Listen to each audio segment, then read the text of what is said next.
Magsisinigang tayo ng hipon. Ayan. Yung ating kamatis. What? Sibuyas. Tsaka talong.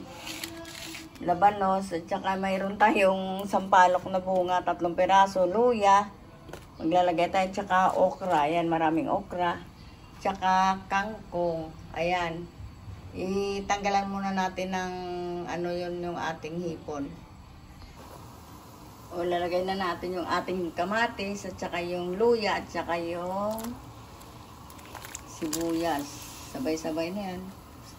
Tapos lagyan natin ng patis. Wala na rin yung sukat-sukat yung aking patis. Ayan.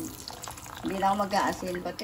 Titikman natin mamaya kung mag-aasin pa tayo o hindi na. Ayan. Antayin lang natin talaga siya madurog. Tsaka natin lalagay yung mga sangkap pa natin. O lalagay na natin yung ating labanos. Nalusak na talaga yung ating kamatis. Kaya lalagyan natin ng asin. Kalating kutsara yan para matabang pa kasi marami tayong sabaw. Isang katotak na sabaw. Lagyan natin yan ng patis. Kulang pa sa patis. Para tumingkad ang lasa. Lagyan natin tak-tak-tak.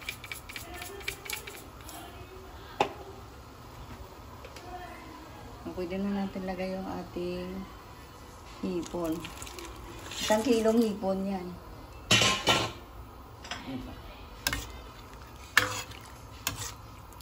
Sarap ng hipon. Sinigang na hipon. Tapos, marami rin yung kangkong. 3 tali. Talagang puro gulay tayo.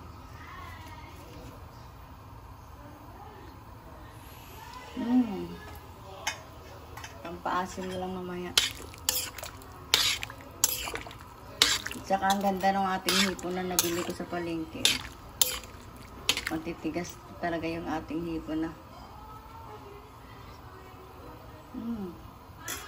Matabang pa rin.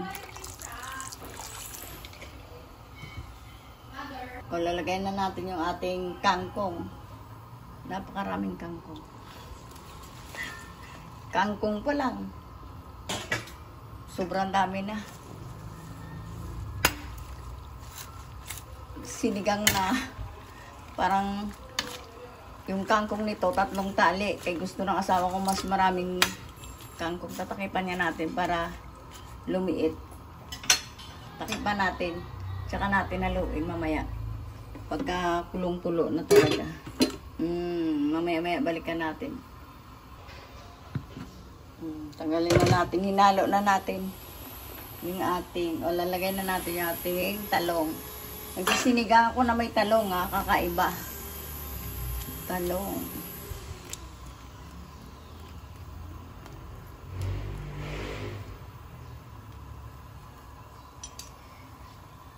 Tama lang lasa. Kumakain ba kayo ng maraming sili? Ayan, sili talaga. Gusto ko yan pinipit-pit sa patis. Napakasarap. Bara yung ayaw kumain ng maanghang, pwede siyang pit-pit na lang yung may gusto. Kasi pagka maanghang masyado, hindi na makakain yung mga tao.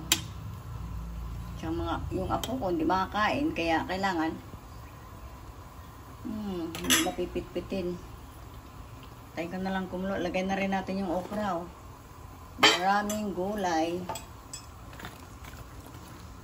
Ako pa nagluto, mas maraming gulay kaysa ano eh.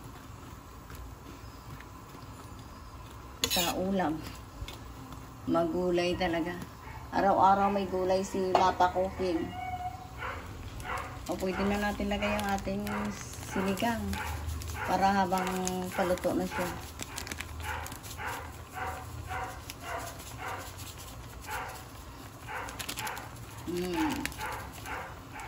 Ang ganda.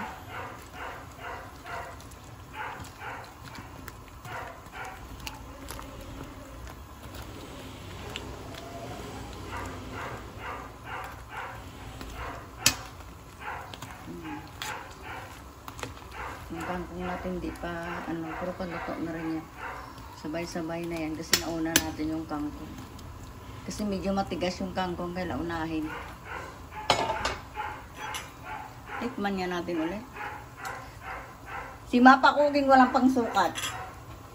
Hindi na ako nagsusukat. Kaya yan. Ang kamatis niyan, 4 na piraso. O sibuyas, isang malaki. Pag nagluluto, kasi gusto ko mga sibuyas, makamatis. Kaya pag nagluto ko ng pagkain, more kamatis, more gulay si Mapa Cooking. Like and subscribe kay Mapa Cooking. Thank you sa nanonood. Thank you sa mga followers. Ay, sa mga nag-like sa akin. Thank you, followers. Kasi si Mapa Cooking mayroon page sa Facebook. Maricel Rojo de la Cruz.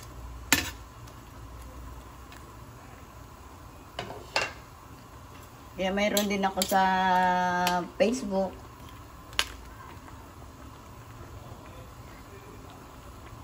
Harap. Tama yung lasa. Ang sarap ng ating sinigang na hipon. Antayin na lang natin yung maluto yung ating talong at saka yung okra. Balikan natin.